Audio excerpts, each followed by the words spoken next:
1 अक्टूबर को इजरायल पर 200 मिसाइलों से हमले करके सभी को चौंका दिया था। तब से दुनिया भर के वॉर एक्सपर्ट्स ये देखने को बेचैन हैं कि इजरायल ईरान से बदला कैसे लेता है।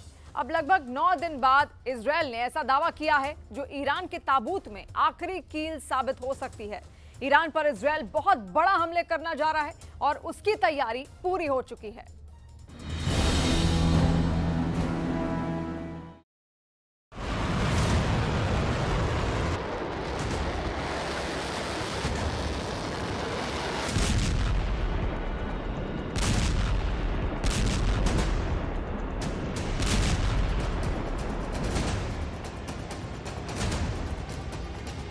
हमले को तैयार इजराइल, देखते रह जाओगे खामनेई।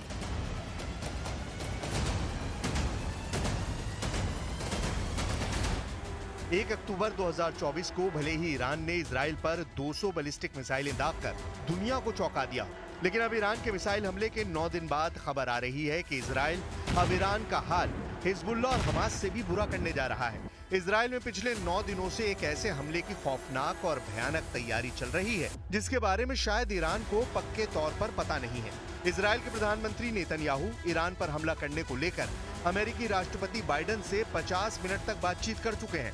इधर इजराइल के रक्षा मंत्री योव गैलेंट ने ईरान पर हमले का ऐसा इशारा किया है जिसने पूरे मिडिल ईस्ट में हड़कंप मचा कर रख दिया है। दावा किया जा रहा है कि इजराइल के इस हमले की भनक मिलने के बाद से ईरान के सुप्रीम लीडर अली खामनेई की रातों की नींद उड़ गई है। जरा देखिए इजराइल के रक्षा मंत्री योव गैलेंट ने क्या कहा है।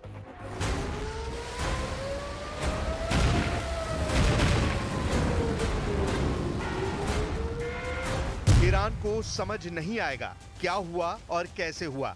योव गैलेंट ने कहा कि ईरान पर इजराइल का हमला घातक और सटीक होगा और इस हमले की ईरान को भनक तक नहीं होगी। ईरान को समझ नहीं आएगा कि क्या हुआ और कैसे हुआ। योव गैलेंट का ये बयान इजराइल पर ईरान के मिसाइल हमलों के जवाब में आया है। सूत्रों की माने तो इजराइल ईरान के प्रमुख तेल ठिकानों को निशाना बनाने की योजना बना रहा है। माना जा रहा है कि हमले ईरान की अर्थव्यवस्था को गहरा नुकसान पहुंचाने के लिए होंगे, क्योंकि ईरान की बड़ी आर्थिक ताकत उसके तेल क्षेत्र है। इसके अलावा इजराइल ईरान के परमाणु ठिकानों पर भी बहुत बड़ा हमला कर सकता है। 50 मिनट में हुई सीक्रेट डील, उड़ा दो ईरान के एटमी ठिकाने। लगभग 100 घंटे से दुनिया भर की मीडिया में ये दावे किए जा रहे हैं कि ईरान ने जमीन के नीचे एक बहुत बड़ा परमाणु परीक्षण किया है। दावा किया जा रहा है कि इजराइल ने पिछले 120 घंटे में ईरान में आए भूकंप और परमाणु बम का परीक्षण के दावों का सीक्रेट पता कर लिया है। इसीलिए बाइडेन और नेतन्याहू ने 50 मिनट तक फोन पर बातचीत के दौरान लगभग फाइनल कर दिया है कि अब ईरान को 200 मिसाइल हमलों का जवाब जबरदस्त तरीके से दिया जाएगा। התקפות שהאיראנים תקפו אותנו לפני זמן קצר. ההתקפות האלה היו אגרסיביות, אבל ההתקפות האלה נכשלו כי הן לא היו התקפות מדויקות. חיל האוויר לא נפגע, כל המסלולים פועלים. भले ये कयास लगाए जा रहे थे कि अमेरिका इजराइल पर दबाव बना चुका है कि वो ईरान के परमाणु ठिकानों को तबाह नहीं करेगा, लेकिन जब से अमेरिका को खुफिया जानकारी मिली है कि ईरान ने भूकंप की आड़ में एटमी परीक्षण ही किया है, तब से अमेरिका अब इजराइल को उसके एटमी ठिकानों पर हमला करने की हरी झंडी दे चुका है। ऐसा सूत्रों के जरिए दावे किए जा रहे हैं। अब ये भी जान लीजिए कि ईरान ने 5 अक्टूबर को क्या किया था।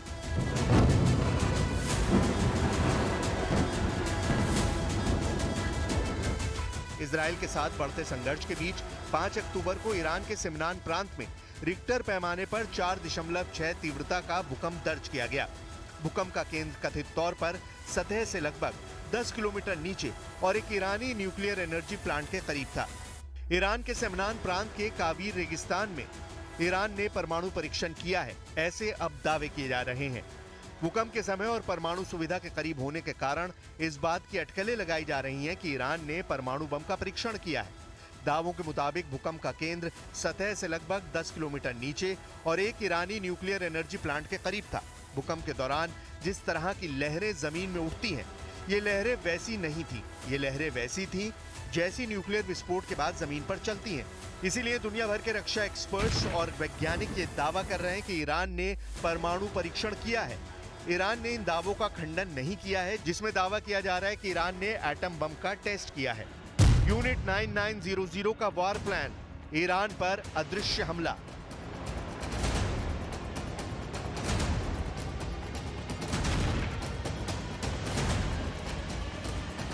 ईरान पर इजराइल एक बड़ा हमला करने जा रहा है, जिसमें हवा और समुद्र के रास्ते सबसे बड़े भीषण हमले होंगे। 1 अक्टूबर को जब ईरान ने बैलिस्टिक मिसाइलों से इजराइल पर हमला किया था, तो उस वक्त ईरान की हाइपरसोनिक मिसाइल फतेह 1 और फतेह 2 ने इजरायली सैन्य ठिकानों को काफी नुकसान पहुंचाया था। उस वक्त इजराइल का एयर डिफेंस सिस्टम आयरन डोम, एरो 2, एरो 3 और डेविड स्लिंग सभी ईरानी मिसाइलों को रोक नहीं पाए थे। लेकिन इजराइल के रक्षा मंत्री का साफ कहना है कि ईरान का मिसाइल हमला नाकाम रहा है और अब हम उन पर हमला करने जा रहे हैं। जरा देखिए इजराइल डिफेंस फोर्स की जासूसी यूनिट 9900 को लेकर रक्षा मंत्री योव गैलेंट क्या कह रहे हैं। खबरों के मुताबिक इजराइल के रक्षा मंत्री योव गैलेंट ने आईडीएफ की खुफिया यूनिट 9900 के कमांडर्स से बातचीत की है। दावा किया गया है कि ईरान पर जबरदस्त हमले का प्लान आईडीएफ की खुफिया यूनिट 9900 ने बनाया है।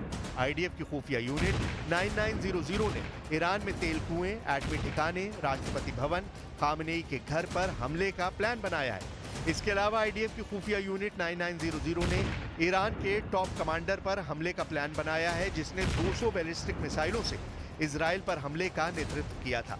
खबरें ये भी हैं कि आईडीएफ की खुफिया यूनिट 9900 का वॉर प्लान इतना जबरदस्त है कि इजराइल के रक्षा मंत्री ने इशारों ही इशारों में कह दिया है कि इजराइल अब ईरान पर ऐसा हमला करने जा रहा है कि ईरान को पता ही नहीं चलेगा कि क्या हुआ, कब हुआ और कैसे हुआ।